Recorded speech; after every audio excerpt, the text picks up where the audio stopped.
We are all relieved with today's news that at least for now, we won't be facing another budget deficit in the current biennium. But I think most Minnesotans understand that when you have some money in your savings account, but you've maxed out your credit card, your savings account balance isn't real. And that's exactly the situation that we're facing today. The number to focus on is $4.2 billion. That's the debt that the Republicans have left us.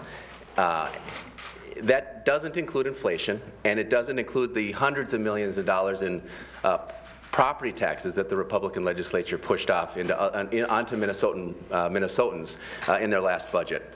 So I think really the headline is this. Republicans took the state to a shutdown, and they really haven't fixed the problem. And not only did they not solve the budget problem for the state, but they created problems in the budgets of Minnesota families, homeowners, small business owners, students, and seniors.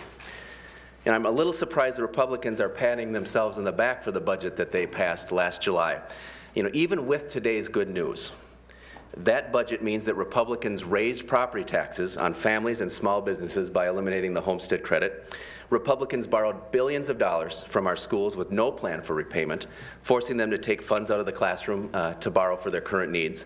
And for the first time ever, Republicans allowed Minnesotans to do Washington-style deficit spending, raiding our state's future revenues by taking out tobacco bonds and adding debt to the state's credit card for decades to come.